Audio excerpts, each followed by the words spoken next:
I'd like to tell you a story.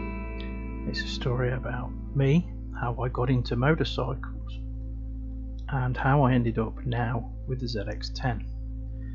That is my dad, and my dad didn't have a car until he was probably well into his 40s. He always had motorcycles, and I can remember as a young kid polishing these bikes at the weekend, and I would go and wait at the top of the street for him, and he'd give me a lift sitting on the fuel tank down the street. I thought it was amazing. This is a bike I didn't have to pedal. So later on, when I'd grown up and I'd started to work, I suppose it was inevitable that I was going to get a motorcycle. Not a decision popular with my mother. My dad didn't really mind. So when I was an apprenticeship, can you remember those? I had a string of unreliable cars. I worked in the next village. There was a Fiat Strada which lost reverse gear and got totaled in a rear ender.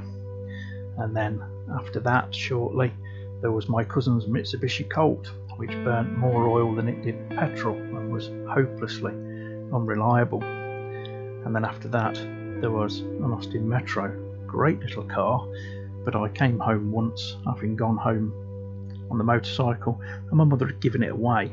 At the top of the street where I worked was this, Cross Street Kawasaki, now a funeral parlour, and I decided I wanted an AR125 because it looked like Tom Cruise's bike in Top Gun. That was my reasoning anyway. So of course I ordered one in black and had to pay £100 more for the colour. When it came with a free video featuring this man, Gaz Top, or Gareth Jones, doing his CBT and his bike test, and at the very end of that he rode off on one of these things, a ZX10, then the world's fastest production bike, and I'm afraid the seed was planted. So, unbelievably guys, that seed was planted. It's now 2021, 31 years ago. 31 years ago, the ZX10, as you can see here, has finally made it into Shoestring Shed. There has been a string of bikes. There's been everything.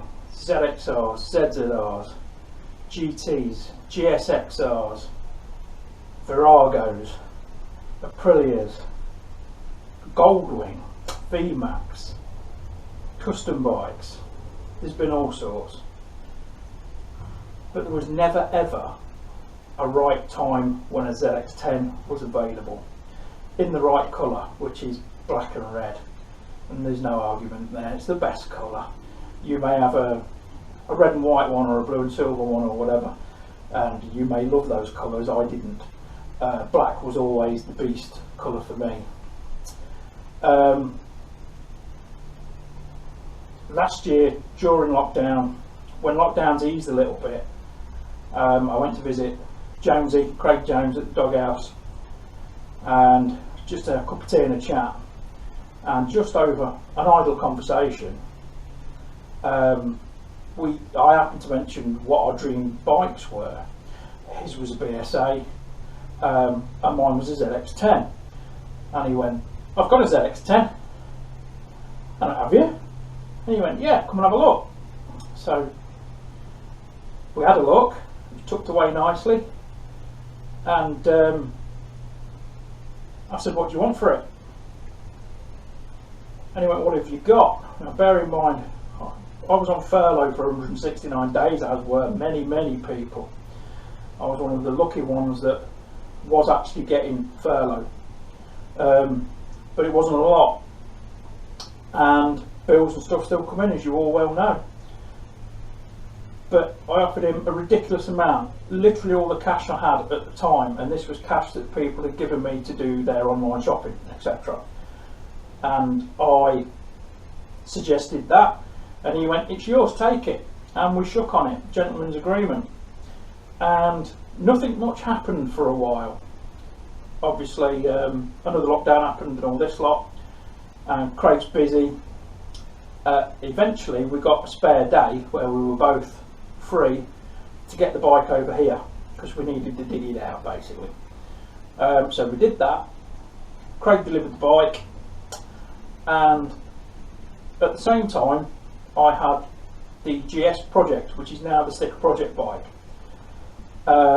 It was a stalled project.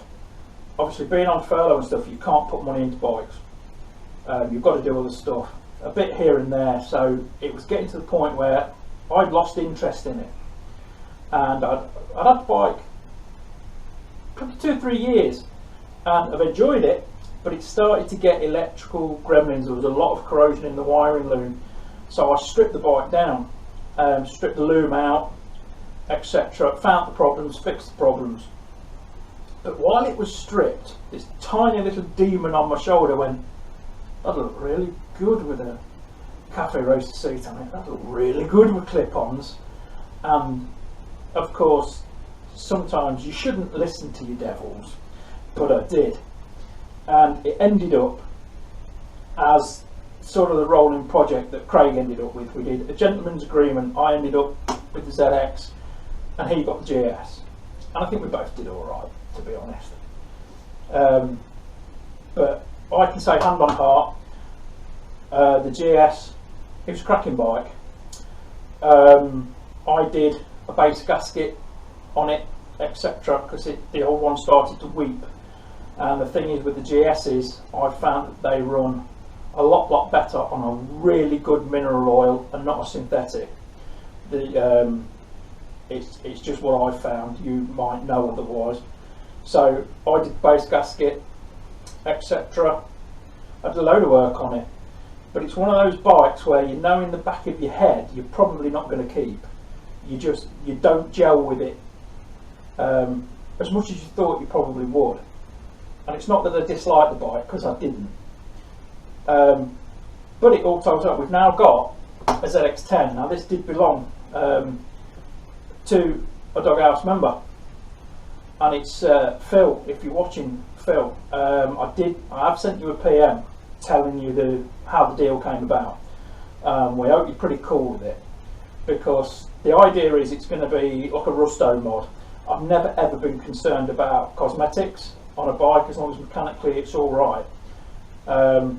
So we've had the back end stripped out, all the bearings are spotless, cleaned up all those up. It was just detritus. I'm going to put a couple of little photos of the state it was in, and I think it was probably kept under a tree for a few years.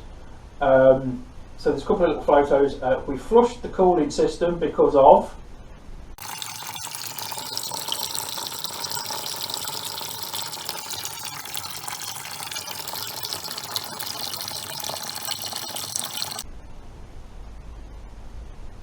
so you can see that's been flushed 2 or 3 times now just to make sure, and we put a proper flush through it. We back flushed it, the lot. The thermostat had seized, so I broke the thermostat housing trying to get that out because those screws just would not move. Mole grips, the lot wouldn't touch it, and it's a plastic housing, so heater no. But I've got a replacement housing, I've got a replacement thermostat which I've yet to fit. And it's had all the fluids changed, etc.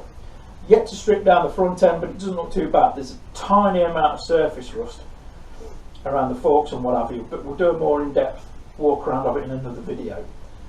But this is just literally an introduction to the bike.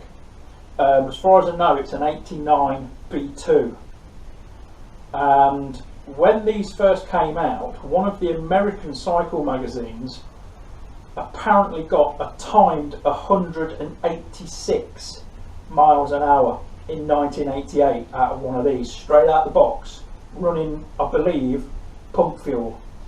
That's never been bettered apparently by any other magazine. There was various top speeds, all ranging from 165 up to say about 180 and what have you. But I mean, at work we can test 2 vehicles which have literally followed each other off the production line, and they're different. You know, you think, oh, they're the same, but they're not. They're different. Each vehicle built will have its own little niggles and its own performance. It's not a flat line. It's not a golden rule that it is going to do that. I can remember having a bike from the dealer that I got my first AR125 off, and he said, what have you got out of it? So obviously on my grandmother's private test track, I said 130, and he went, you should go faster than that. And he took it out and he did a little bit of work on the carburetors and stuff like that, and sure enough, after he fettled it, it did do its alleged top speed. It was a little ZX10 400 actually, which is a fantastic bike, which was my first big bike, and it felt huge back in the day. It really did. Stuff like this was a dream. It was just an unobtainable dream, and they were colossal. I can remember when I rode my first ZZR 1100, I thought I was piloting the Titanic, and handling wise, compared to some of today's bikes, I was. Back in the day, they were great. This was fantastic bike in its day, and to be honest, with a decent rider on it, I mean, I'm a test rider, but I'm no better than you guys. I've passed the same test that you guys have, and we each have our own level of self-preservation and risk that we're prepared to take, and on a motorcycle I'm prepared to take very little. Yeah, I'll ride in jeans and, you know, bike boots and a good jacket. That's my choice. You can berate me for it all you like, I'm not going to listen to you. It's your choice what you're riding, it's your skin, it's your body. But I won't belittle anybody, you know, if they want to ride in, I know, a bike jacket and a pair of jeans, I don't care. It's your body, I'm not going to argue with you. What I don't like to see, and I've seen it numerous times, is people on hot days riding in t-shirt and shorts. And you know, against a pair of jeans, it's probably the same amount of protection, but don't make yourself stand out like a bell end, basically. But it's, you know, free country and all that. Do what you want to do. I'm not going to judge another man by my morals. It's not the way.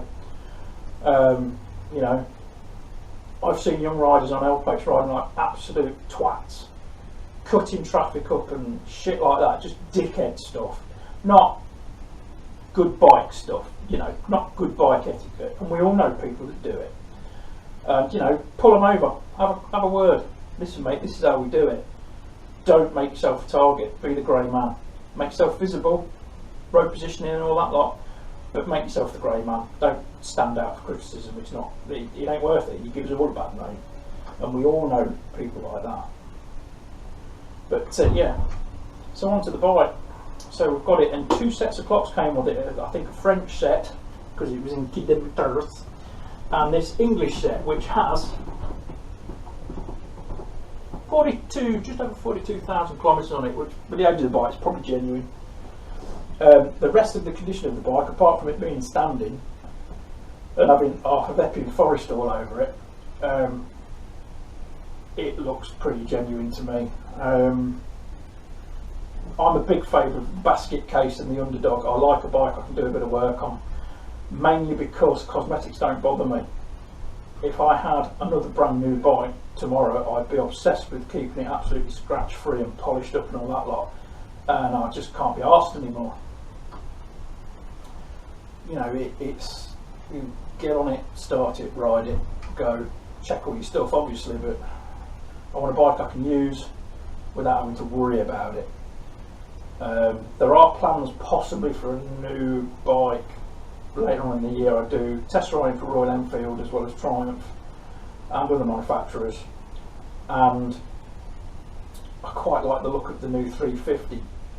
I have ridden it and I want one, because as we get older, there's some people never lose their need for speed and they want to feel power.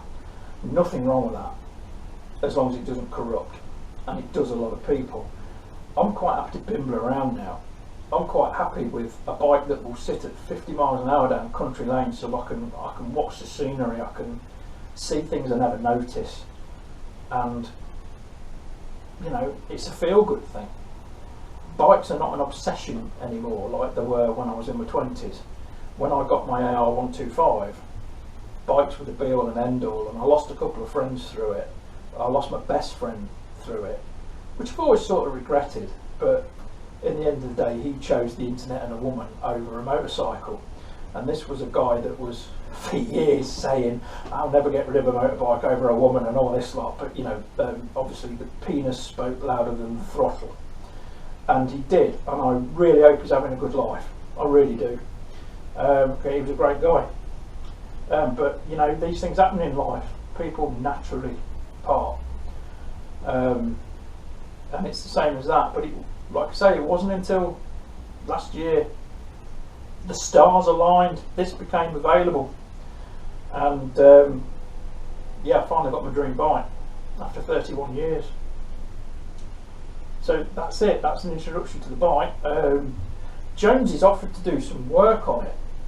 I'm going to come round and move the camera in a minute and show you what, because if you're like me, I'd take one look at it and go, scrap man.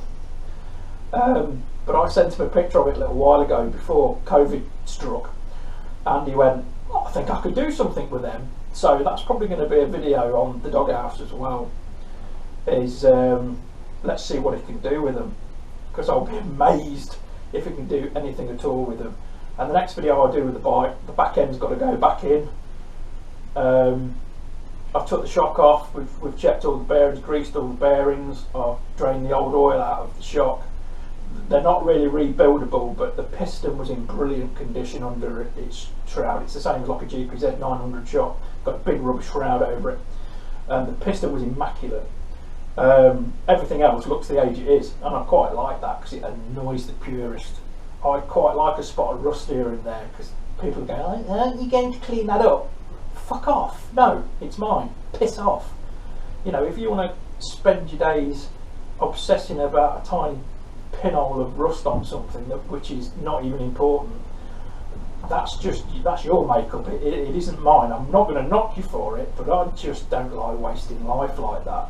That's time that could be spent sitting in your pants eating a kebab, and it's just a waste. So yeah, so the shock was okay. I've got to refill it with the correct amount of oil, and I use a heavyweight fork oil because naturally, even though I am an athletic racing snake, I do take a pillion most of the time. Even though my good lady has her own bike, she does like coming out with me, and we go out, you know, we spend all day out on the bike, and we have usually a great time, really good time. We had a couple of really good days out on that GS. Lovely, lovely bike to bimble around on, sounds fantastic. The engine on the GS, I was told, was normally, it sounds a bit ticky to me.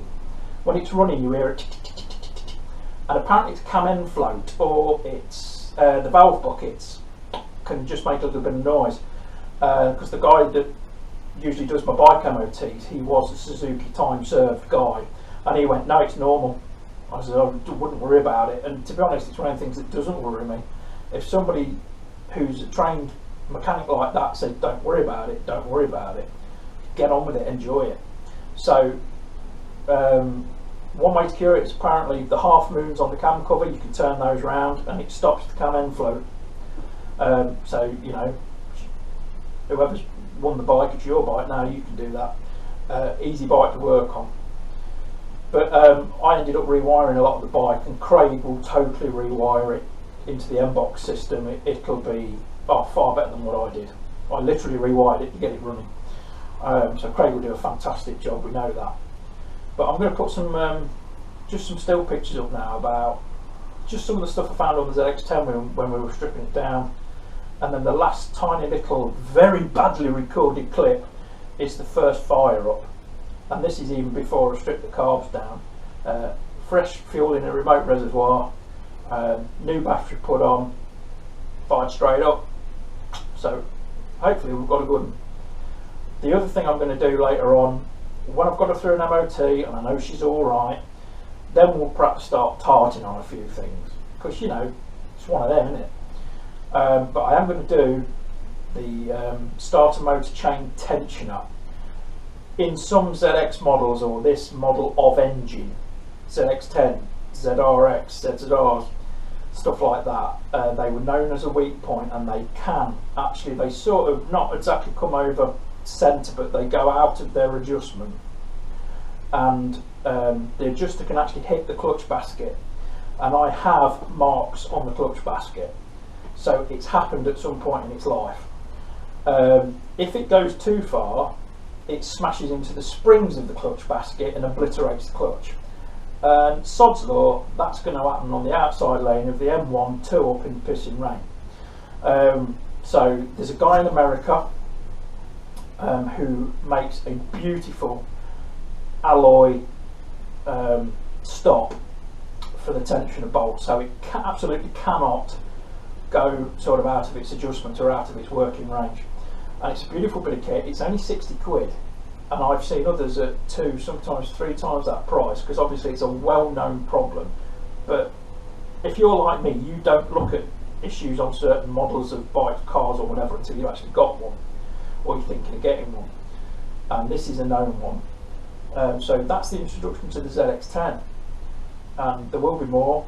Carl, who's the other half of the shed, he's going to do some Land Rover Discovery content for you, some off-roading, and he's going to be replacing some springs and a bearing and stuff like that, and we're going to take you along for that as well. But that's probably going to be remotely filmed, because we're not filming together at the minute, obviously, because we're not in each other's bubble. So, you know, but keep safe, guys, and we'll see you for the next one. Thanks very much. So guys, this is what was presented when we finally got the fuel cap open. It was a proper bear. The lock was seized and we had to use loads of penetrating fluid, and that, believe it or not, is leaf mould. That's just decomposed leaves, but that was a proper sod. Here's the mouse house, and that was the state of the float bowls when we pulled. Believe it or not, the bike idled like that, but of course idling, it's only using the idle circuit. The point about the mouse nest as well, we don't think it actually was a nest. There's nothing chewed up or anything in it, but the carburetors, they got rebuilt a few times, flushed the tank through, and those, you can probably see the witness marks on the edge of the front plate there, and that's where the tensioner in the past has obviously hit it. So when we fix the tensioner, we'll film that as well. It's a beautiful looking replacement piece. It's a really nice machine part. Mouse nest cleared. And this is the first start. Fuel plumbed in. Battery in. Clock's wired in wrong. Let's go.